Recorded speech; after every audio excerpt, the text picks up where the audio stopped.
இருளில் இருந்து வெளிச்சத்தை பிரகாசிக்க சொன்ன தேவன் இயேசு கிறிஸ்துவின் முகத்திலுள்ள தமது மகிமையின் அறிவாகிய ஒளியை தோன்ற பண்ணும் பொருட்டாக எங்கள் இருதயங்களிலே பிரகாசித்தார். இருளில் இருந்து வெளிச்சத்தை பிரகாசிக்க சொன்ன தேவன் என்று சொல்லி தேவனை குறித்து ஒரு அருமையான ஒரு பெயர் பவுல் அப்போஸ்தலன் தருகின்றார். ஆதியாகம புஸ்தகத்தில் நாம் பார்க்கின்ற வழியில் ஆதியாகமம் 2ஆம் அதிகாரம் 2வது வசனத்தில் ஆழத்தின் மேல் இருள் இருந்தது, இருளின் மீது தேவ ஆவியானவர் அசைவாடி கொண்டிருந்தார் என்று வாசிக்கின்றோம். தொடர்ந்து 3வது வசனம் வாசிக்கின்ற வழியில் வெளிச்சம் உண்டாக கடவுது என்றார், வெளிச்சம் உண்டாயிற்று. எதிலிருந்து வெளிச்சம் உண்டாயிற்று? இருளில் இருந்து வெளிச்சம். இருளுக்குள்ள என்ன இருக்குதுங்க? வெளிச்சம் இருக்கிறது. எங்க இருக்குது? இருள் யாரு? நான் தான். அப்படி எழுந்து நிற்போம் ஆண்டவர் சமூகத்தில். எல்லாரும் எழுந்து நிற்போம். ஆண்டவரே, என்னில் உள்ள இருளிலே உம்முடைய வெளிச்சம் பிரகாசிக்க வேண்டும். என்னோடு கூட பேசும் அப்பா. ஆண்டவரே, இருளிலிருந்து வெளிச்சத்தை பிரகாசிக்க சொன்ன தேவன், எனக்குள்ளாக அநேக இருள் இருக்கிறது ராஜா. எனக்கு தெரியும் ஆண்டவரே, உமக்கு தெரியும். ஆனால் மற்றொரு மத்தியில் நான் வெளிச்சத்தின் மகனாக மகளாக நான் நடித்து கொண்டிருக்கிறப்பா. என்னுடைய இருளை போக்கும். என்னோடு கூட நீர் பேசும் அப்பா. மரண பள்ளத்தாக்கில்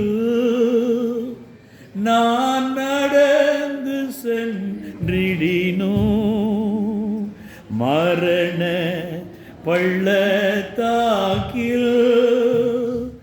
நான் நடந்து சென்றிடினோ, கர்த்தரோ என்னோடிருந்து என்னை காத்தார்த்தம் கரத்தா, கர்த்தரோ என்னோடிருந்து என்னை காத்தார்த்தம் கரத்தா, காயங்கள் நீக்கியம்மை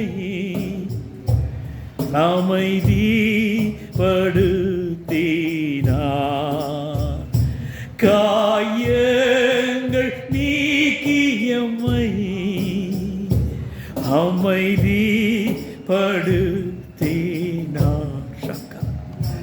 அஞ்சிடே அஞ்சிடே என் இயேசு என்னோடு இருப்பதா, அஞ்சிடே அஞ்சிடே என் இயேசு என்னோடு இருப்பதா. தகப்பனே, இந்த இருளுக்குள்ளாக நீர் இருக்கிறீர் சுவாமி. நாங்கள் உமக்கு எப்படி நன்றி செலுத்துகிறோம். நாங்கள் இருளாய் இருக்கிறோம், ஆனால் நீர் அந்த இருளிலே மறைந்திருந்து எங்களை வெளிச்சத்தின் பிள்ளைகளாய் நடத்துகிறேன். நீர் தொடர்ந்து நீர் பேசும் நாங்கள் கேட்கிறோம். இயேசுவின் நாமத்தில் கர்த்தாவே, ஆமென். உட்காருவோம். என்னிலே இருள் உண்டு. எங்கே இருள் உண்டுங்க? என்னிலே, இருதயத்திலே. தேவனுடைய பிள்ளைகளே, நம்முடைய இருதயத்திலே இருள் இருக்கிறதா? ஆண்டவராய் இயேசு மலை பிரசங்கத்தில் 4, 5, 6, 7 அதிகாரங்களில் இந்த செர்மன் ஆன் த மவுண்ட் என்று சொல்வார்கள்.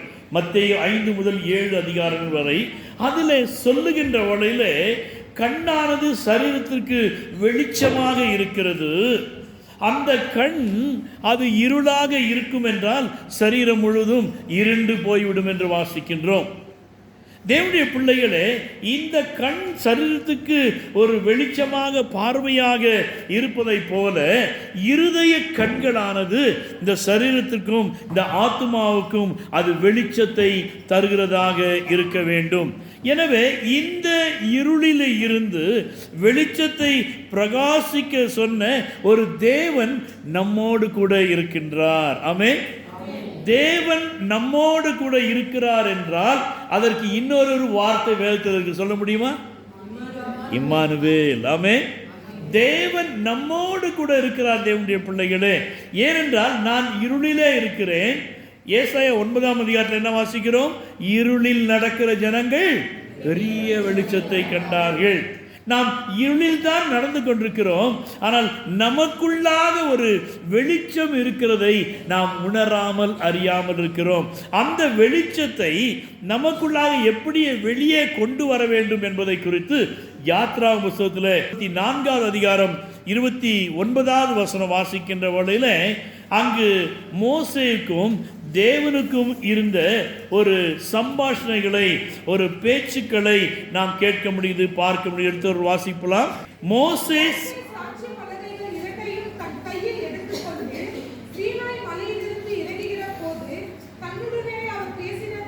தன்னுடனே அவர் பேசினதாலே தன் முகம் பிரகாசித்திருப்பதை அவன் அறியாதிருந்தான். 2 பேர் பேசினாங்க, அதனால முகம் என்ன ஆகி போச்சுங்களா? பிரகாசமாயிட்டு தான்.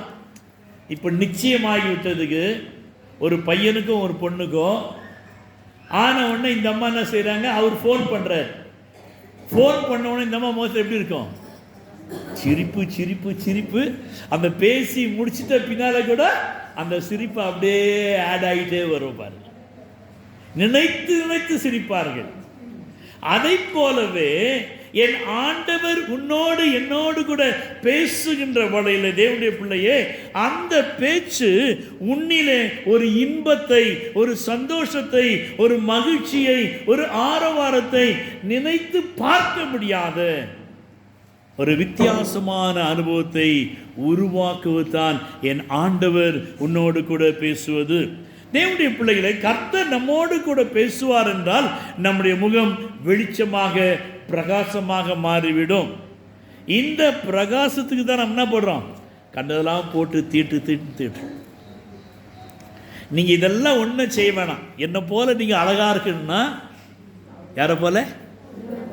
ஐயோ கடவுளே, எத்தனை முறை சொல்லிக்கிட்டு, யாரை போல? யாரை போல? டவுன் அது சத்தம். யாரை போல? யாரை போல? இயேசுவை பார்க்கவே இல்லை, இயேசுவை போலன்றீங்க. யாரை போல? என்ன போல? சொல்லுங்க. உங்களை போலங்க. நீங்க என்ன அசிங்கமாக இருக்கீங்க? நம்ம எப்படி இருக்கிறோம்? அழகாக தேவனுடைய ரூபமாக இருக்கிறோம், தேவ சாயலாக இருக்கிறோம், தேவனுடைய மகனாக மகளாக இருக்கிறோம், தேவ தூதர்களாக இருக்கிறோம், காற்றுகளாக இருக்கிறோம், அக்னி ஜுவாலையாக இருக்கிறோம். வேதத்திலே நம்மை குறித்து மிக அழகான காரியங்கள் சொல்லப்பட்டிருக்கிறது. ஆனால் நம்ம என்ன சொல்றோம்? நான் ஏன் தான் பிறந்தேனோ, நான் தரித்திரம். யாரா? ஆமா, நீ சொன்னாலும் சொல்லாட்டி நான் யாரு? திறந்தாது.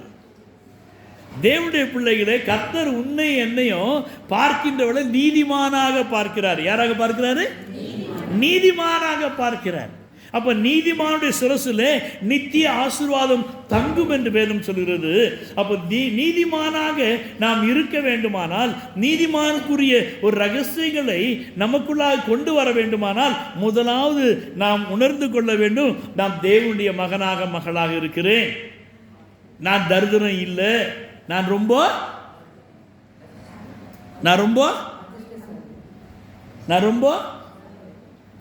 சொல்லுங்க, நான் ரொம்ப நல்லவன் சொல்லிட்டாமா. நான் ரொம்ப நல்லவன் சொல்லிட்டாங்க. அடுத்தவங்க சொல்றாங்களாம். நம்ம என்ன சொல்றது? நான் சரியில்லை பிரதர். யாரு? இதெல்லாம் விடுங்க சிஸ்டர். நான் யாரு? சொல். நான் யாரு? ரொம்ப சொல்லுங்க. நான் ரொம்ப நல்லவன். நீங்க சொல்லி சொல்லி பாருங்க, உங்களுக்கு இருள் போயிடும், நீங்க வெளிச்சமா மாறிடுங்க. ஆமே. நம்ம எப்பவுமே தலையை நடா செய்யறது, அது நடா செய்யறது, இது எப்படா முடிக்கிறது, அது நடா செய்யறது, இந்த நம்ம தலைமையிலேயே போட்டுக்கிறோம் பிரச்சனைகளை ஆம்பளைங்க தலைமையில போட்டுப்பாங்களா, பொம்பளைங்க போட்டுப்பாங்களா?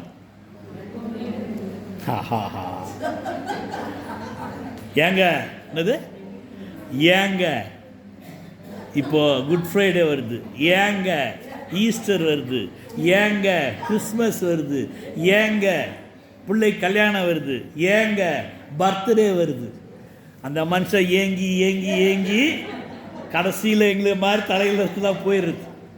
நீங்கள் இப்படி சொல்லி சொல்லி உங்களுக்கு நீளமாக வளர்த்துக்கிட்டே போகுது. கவலை எங்கே இருக்குது? எங்களுக்கு தான் ஜாஸ்தி. ஏன்னா நாங்கள் இருளிலே இருக்கிறோம். எங்கே இருக்கிறோம்? நீங்கள் எங்கே இருக்கீங்க? போடா, அவர் பார்த்துப்பார். நீங்கள் வெளிச்சத்தில் இருக்கீங்க. அப்போ வெளிச்சத்தில் இருக்கிற நீங்கள் அவரை எங்கே கொண்டு வரணும்? வெளிச்சத்திலே கொண்டு வர வேண்டும். அல்லேலூயா. இன்றைக்கு அநேகர் இந்த வெளிச்சத்திற்குள்ளாக தாங்கள் வராதபடியினாலே, வெளிச்சத்தின் பிள்ளைகளாக இராதபடியினாலே அவருடைய வாழ்க்கையில் இருள் காணப்படுகிறது. சமாதானம் இல்லை, சந்தோஷம் இல்லை, எப்பொழுதும் துக்க சாயலாகவே இருப்பாங்க, துக்க முகமாகவே இருப்பாங்க. இப்படிப்பட்ட முகம் ரொம்ப துக்கம். எப்போ பார்த்தாலும் முகத்தில் சிரிப்பே வர என்ன வராது? அப்படி யாராவது இருந்தீங்கன்னா நீங்கள் வீட்டில் போயிட்டு கண்ணாடியில் பார்த்து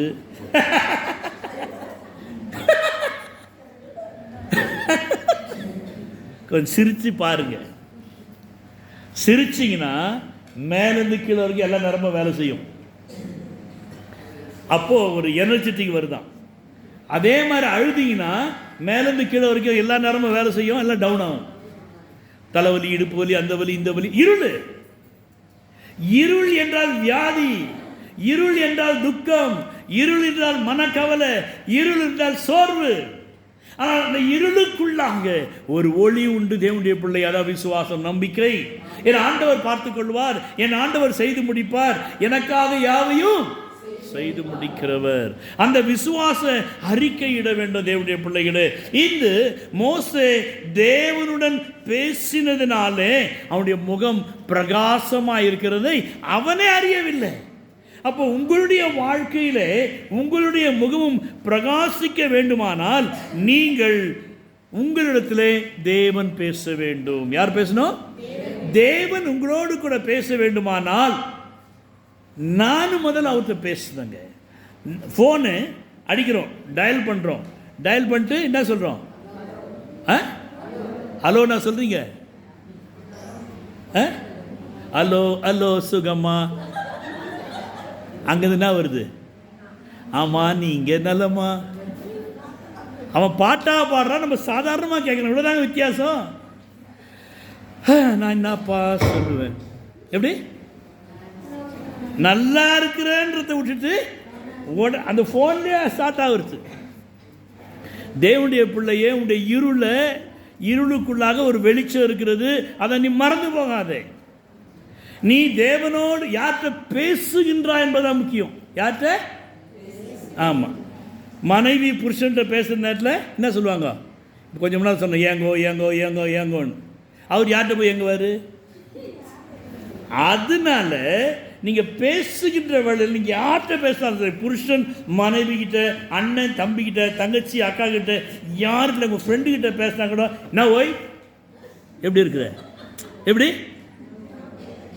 ரொம்ப துக்கம், வாடா, எப்படி அவளை உருவாக்க வேண்டும். அவளை நம்ம செய்யணும். ஏன்? உன்னிலே இருக்கிறவர் பெரியவர். அதை நீங்க முதல்ல உணர வேண்டும். என்னுடைய இருளை அவர் எடுத்து போட்டு என்னை வெளிச்சத்தின் பிள்ளையாக நடத்துகின்றார். 7வது அதிகாரம் 8வது வசனம், 7:8, 1080வது பக்கம். என் சத்துருவே, எனக்கு விரோதமாய் சந்தோஷப்படாதே, நான் விழுந்தாலும் எழுந்திருப்பேன், நான் இருளிலே உட்கார்ந்தால் கர்த்தர் எனக்கு வெளிச்சமாயிருப்பார். ஆமென். இருளிலே நான் உட்கார்ந்தால் இரட்சகர் இயேசு என் வெளிச்சமே, அற்புதமே, அதிசயமே, அற்புதமே, அதிசயமே, என் வாழ்வில் என் இயேசு வந்துதித்தார். இருளிலே ஓர் வெளிச்சம் என் முன்னில் உதித்தது, இருளையே நீக்கிடவே வந்தது. கிறிஸ்மஸ்க்கு எழுந்த பாட்டு பாடினான்.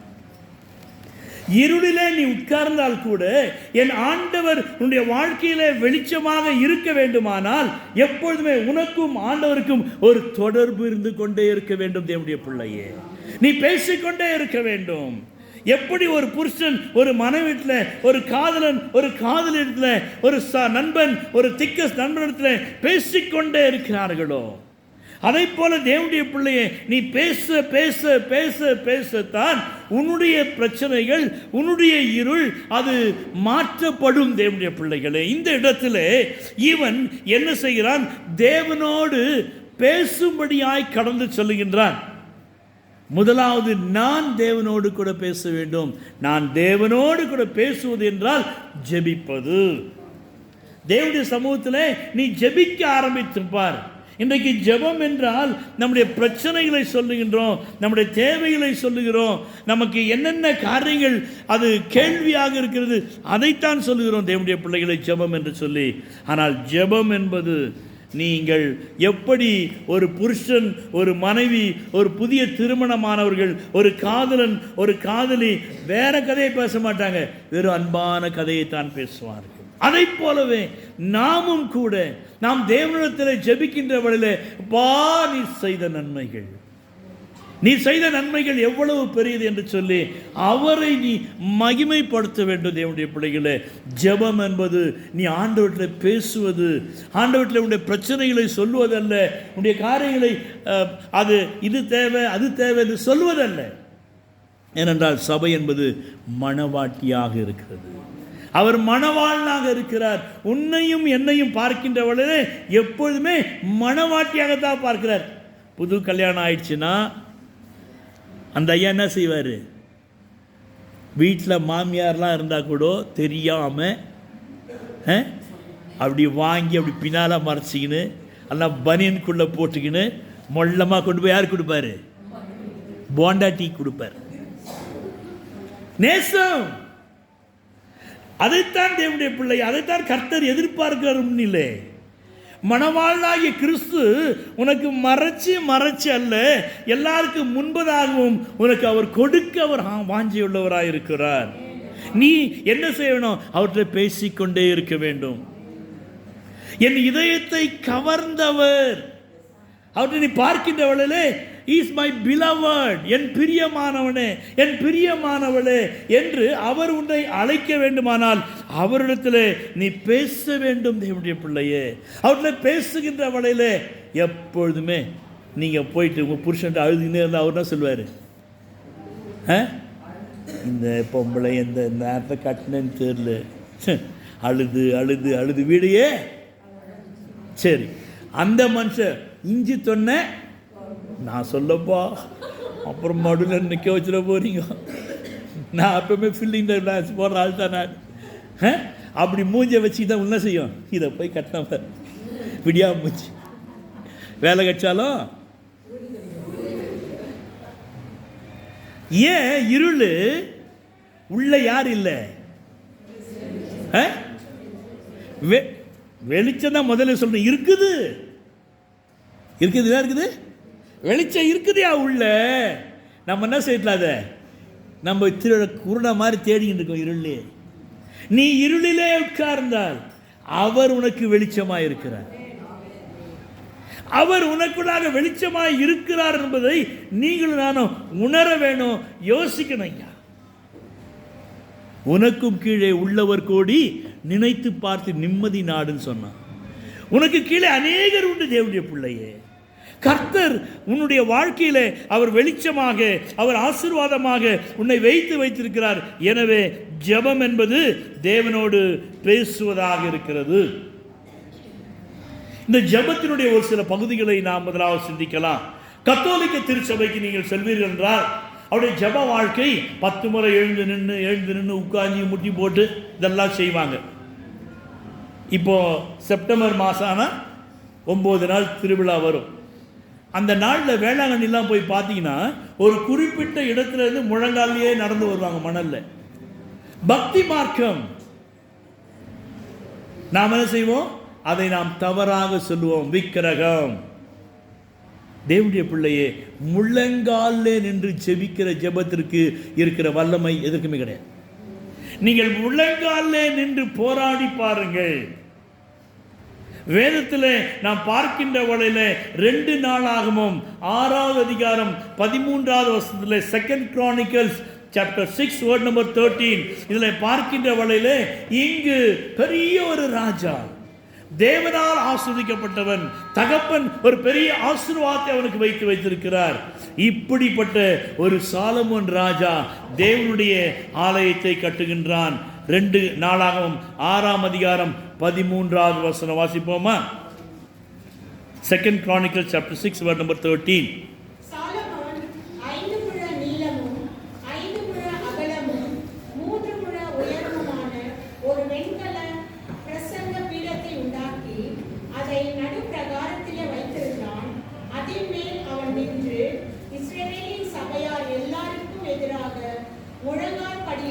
முழங்கால் படியிட்டு பெரிய ஒரு பிரசங்க பீடத்தை நடுவில் வைத்தான். அதெல்லாம் கட்டி முடிச்சிட்டாரு, நடுவில் வச்சிட்டாரு. ஆனால் அதன் மீது ஏறி நிற்கவில்லை. அவன் என்ன செய்தானா, ஜனங்களுக்கு முன்பதாக முழங்கால் படியிட்டான். தேவனுடைய பிள்ளையை ஜெபம் என்பது முழங்கால் படியிடுவது. கத்தோலிக்க திருச்சபையிலே முழங்காலுக்காக அந்த ஒவ்வொரு பெஞ்சுக்கும் இடையில இடைவெளி கொடுத்திருப்பாங்க. அழகாக அவங்க பார்த்தீங்கன்னா முழங்கால் படியிடுவார்கள். நம்ம என்ன செய்ய மாட்டோம். ஆனா சங்கீதத்தில் மாத்த எடுத்து சொல்லுவோம், நான் முழங்கால் படியிட்டு. எப்படியா? நான் முழங்கால் படியிட்டு அவருடைய நாமத்தை ஸ்தோத்திரிப்போமாக வாருங்கள். வாயில தான் சொல்லுவோம், கிரியில் இருக்காது. நீ தேவனோடு கூட பேசுகின்ற வேளையிலே, நீ அவரோடு ஐக்கியப்படுகின்ற வேளை, அவருக்கு பிரியமானவளாக நீ ஜீவிக்கின்ற வேளையிலே தானே அவர் உனக்கு என்ன தேவை என்பதை கொடுப்பார். தேவனுடைய பிள்ளை ஒரு மனுஷனை போலத்தான் நம்மோடு கூட அவர் உறவாடுகிறார். நீ எந்த விதத்தில் அவரை நேசிக்கிறாயோ அந்த விதத்தில் உனக்கு அவர் எல்லாவற்றையும் தர வாஞ்சையுடையவராய் இருக்கின்றார். எனவே நாம் இந்த சாலமோன் ராஜாவை போல முழங்கால் படியிட்டு அப்புறம் செய்தானா, தன் கைகளை வானத்துக்கு நேராக விரித்து, ஐ எம் நத்திங், என் கையில் ஒன்றும் இல்லை ஐயா, என் கையில் ஒன்றும் இல்லை. தன் கைகளை விரிக்கின்றான். I am zero Lord, before you I am nothing, I am totally zero என்று தன்னை முழுதுமாக தாழ்த்துகிறான். தேவனுடைய பிள்ளையே, பெரிய ராஜா, தேவன் தரிசனத்தில் அவனோடு கூட பேசி அவனை ஆசீர்வதித்த ஒரு ராஜா, தகப்பனுடைய உச்சிதமான ஆசீர்வாதங்களை பெற்ற ராஜா.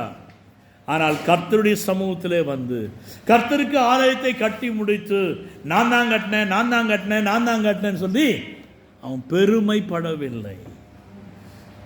ஆனால் ஜனங்களுக்கு முன்பதாக அவன் தன்னை தாழ்த்தினான். தேவனுடைய பிள்ளையை முழங்கால் படியிட்டான்.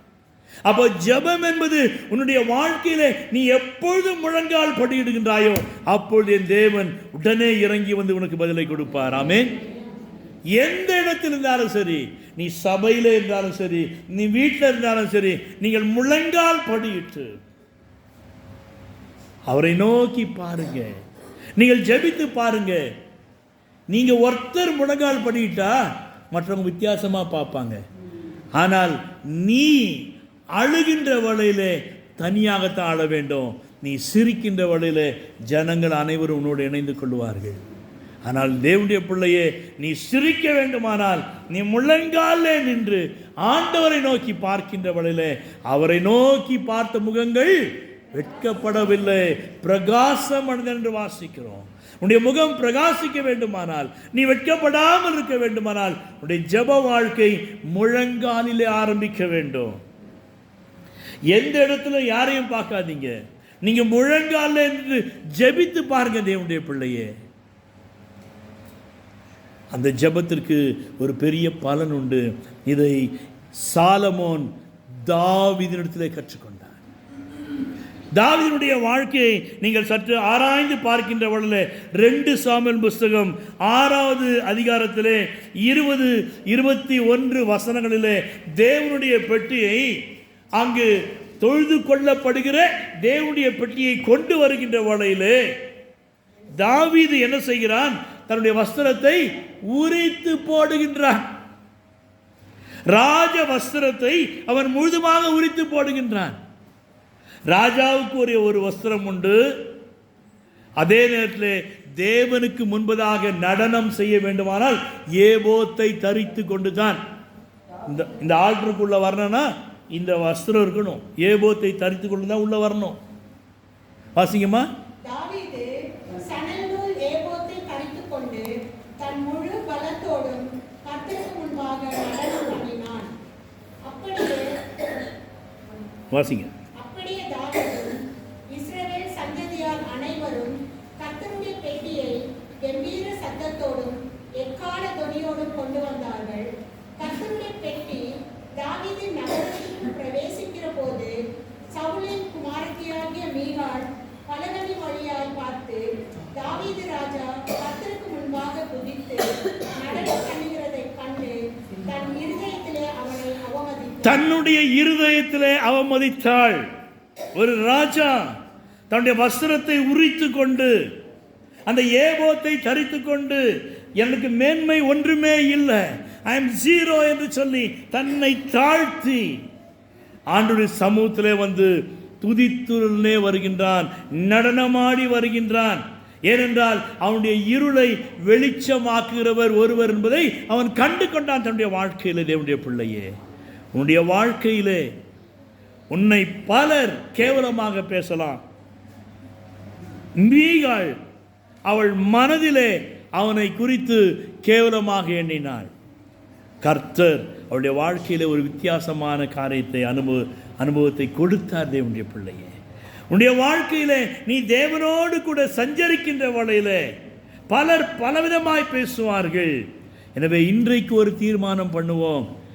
என்னுடைய இருளிலே ஒரு வெளிச்சம் இருக்கிறது, நான் இன்று முதல் முழங்கால் படியிடுவேன் என்று சொல்லி.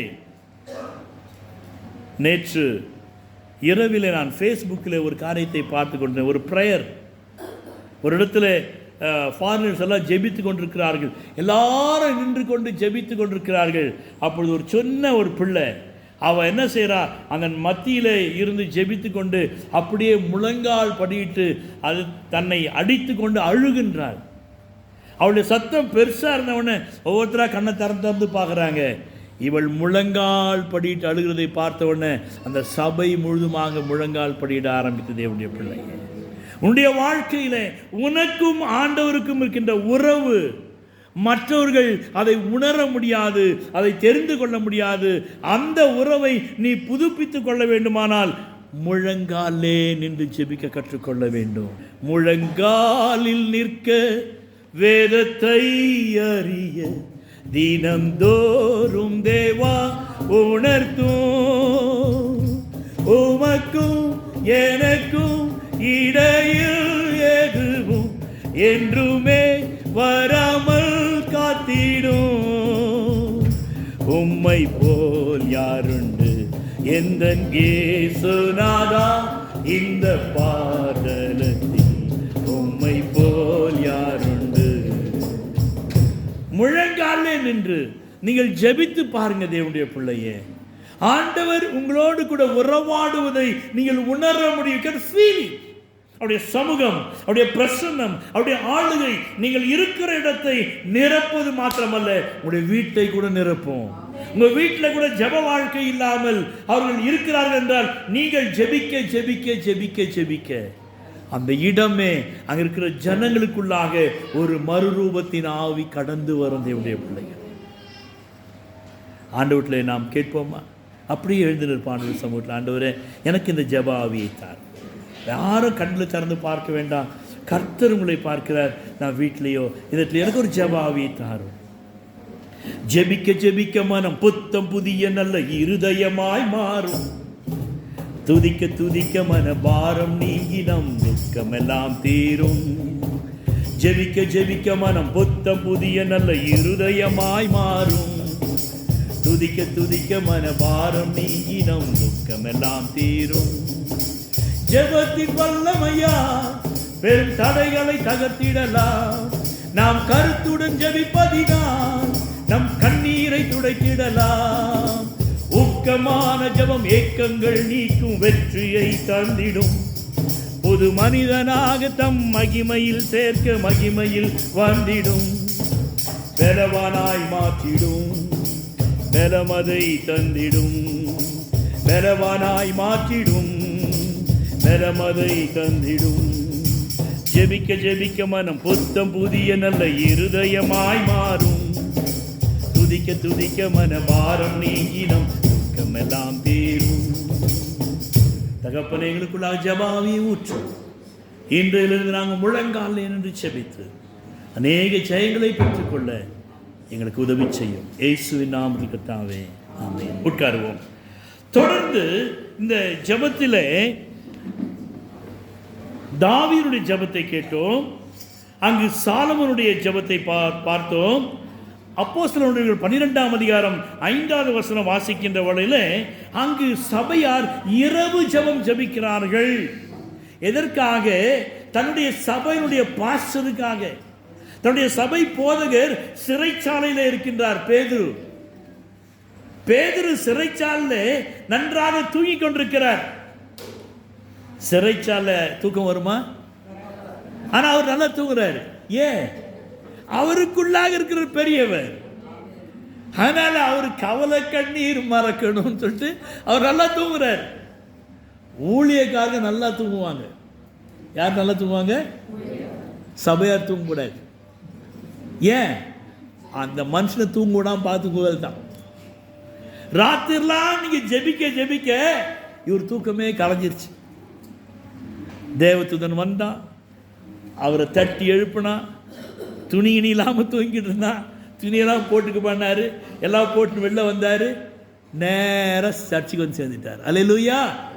தேவனுடைய பிள்ளைய, உன்னுடைய ஜெபம், உன்னுடைய ஊழியக்காரன் குறைவுள்ளவனாக இருந்தாலும், குற்றமுள்ளவனாக இருந்தாலும், ஜெபிக்காதவனாக இருந்தாலும், ஹவுஸ் ஹிஸ்டிங் பண்ணாதவனாக இருந்தாலும், நீ ஜெபிக்கின்ற வேளையில உன் வீட்டை தேடி ஊழியர் வருவார். ஆமென். அது ஜெபத்தினுடைய வல்லமை. நீங்க ஜெபித்து பாருங்க. இந்த இடத்துல நிறைய பேருக்கு பிசாசு பிடிச்சிடும். என்ன பிடிச்சிடும்? அதனால இவருக்கு ஃபோன் பண்ணலாமா, அவருக்கு ஃபோன் பண்ணலாமா, இங்கே போகலாமா, அங்கே எங்கேயும் போவானா? யார் துரத்துவாங்க? யார் துரத்தணும் பிசாசை? நான் தான். நீங்க தான் துரத்தணும். பயம் என்னதுங்க? அது ஒரு இருளு. அது ஒரு இருளு. தேவனுடைய பிள்ளை ஜோ டரேகா எல்லாம் கரெக்டா ஞாபகம் இருக்கும். தேவனுடைய பிள்ளைய உனக்குள்ள பயத்தின் ஆவி இருக்கக்கூடாது. நீ கர்த்தருடைய பிள்ளை, கர்த்தருடைய மகனாய், கர்த்தருடைய மகளாய் இருக்கிறாய். இந்த இடத்துல நீ உனக்குள்ளாக ஜெபம் மாத்திரம் அல்ல, அந்த ஜெபத்திற்கு தேவை உபவாசம் தேவை. என்ன தேவை? இந்த ஜாதி பிசாசுக்கள், அப்போ மத்தேயு 17ஆம் அதிகாரம் 21வது வசனம் வாசிக்கின்ற வழியிலே இந்த ஜாதி பிசாசுகளை துரத்த தப்பா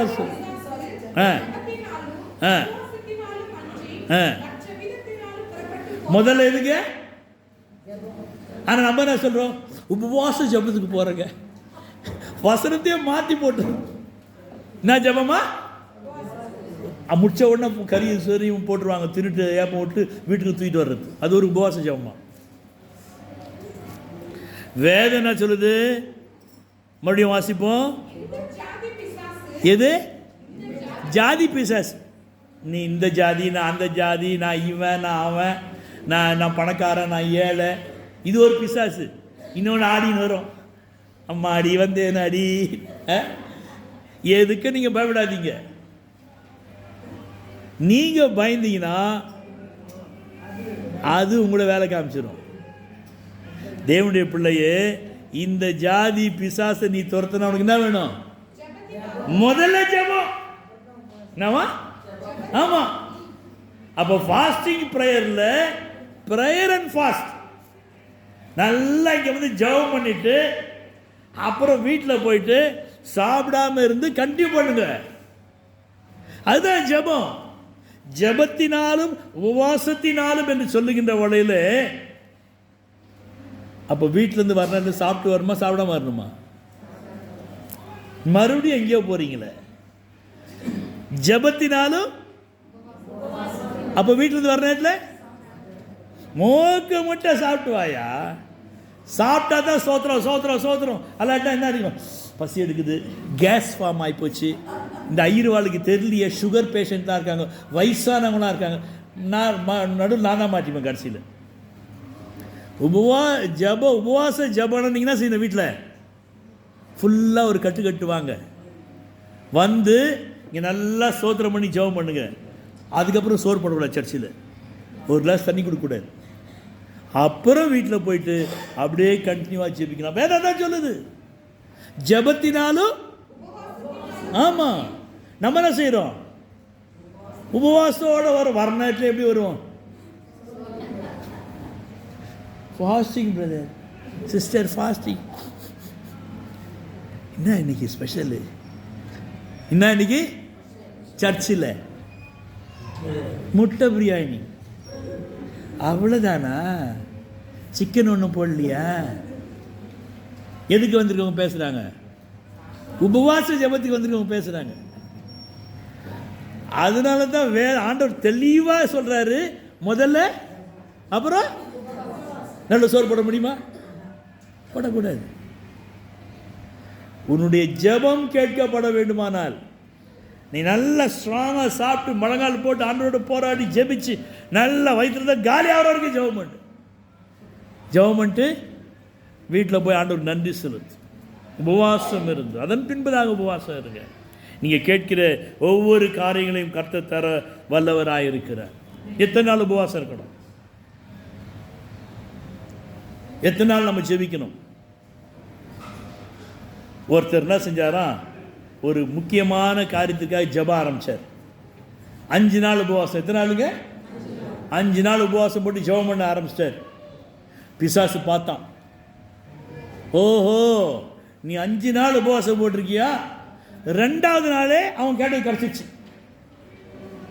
யார் கொடுத்தது? பிசாசு கொடுத்துட்டான். இவர் உடனே சர்ச்சில் சோதரம் சோதரம் சோதரம் சோதரம், பிரைஸ் தி லார்ட், தேவன் என்னுடைய ஜெபத்தை கேட்டு எனக்கு பதில் கொடுத்து நான் உபவாசத்தை முடிச்சு.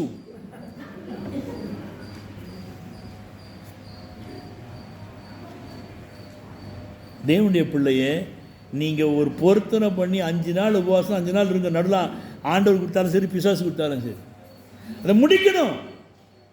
டாக்டர் சொல்கிறார், மா இந்த மருந்தை 3 நாள் காலையில் மத்தியானம் நைட்டு, காலையில் சாப்பிட்ட பின்னால், மத்தியானம் சாப்பிட்றதுக்கு முன்னால், ராத்திரி ஏதோ ஒன்று வச்சுங்களேன். அதை மாத்திரம் தான் சரி நம்ம ஒழுங்கா.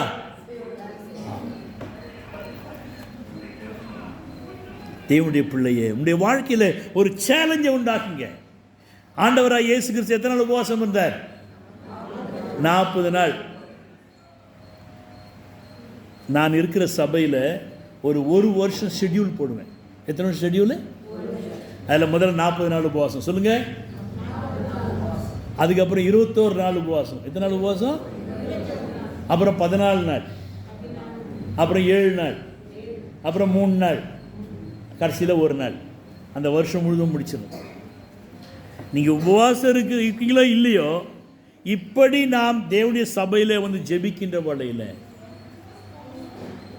எவ்வளவு நீங்கள் ஜெபிக்கிறீங்களோ அவ்வளவு நீங்கள் பவராக மாறுவீர்கள். யூ பிகம் சார்ஜிங் டேஸ் என்று சொல்வார்கள். எனவே இருளிலே இருந்து வெளிச்சம் உங்களுக்குள்ளாக வர வேண்டுமானால் நீங்கள் தேவனோடு கூட பேச வேண்டும். மோசேயோடு தேவன் என்ன பேசினார்? தேவன், மனுஷன் தேவனோடு பேசுகிறான் ஜெபத்தின் வழியாக. தேவன் நம்மோடு கூட எப்படி பேசுவார்? Very good. அப்போ வேதத்தை வாசித்தால் யார் பேசுவது நம்மோடு கூட? கேலண்டரை கூட நீ வாசிக்கவில்லை என்றால் யார் உண்ட பேசல? நிறைய பேர் கிளிஜோஷியம் மாதிரி இன்னைக்கு என்ன வசனம், யாரெல்லாம் என் வீட்லேயே 5 கேலண்டர் மாட்டி வச்சுருக்கேன், எல்லாத்தையும் நின்று படிச்சுட்டு வருவேன், ஆண்டவர் என்ன பேசுறீன்னு சொல்லிட்டு. அப்படியா இந்த மரமண்டை ஏறட்டும்னு சொல்லிட்டான்.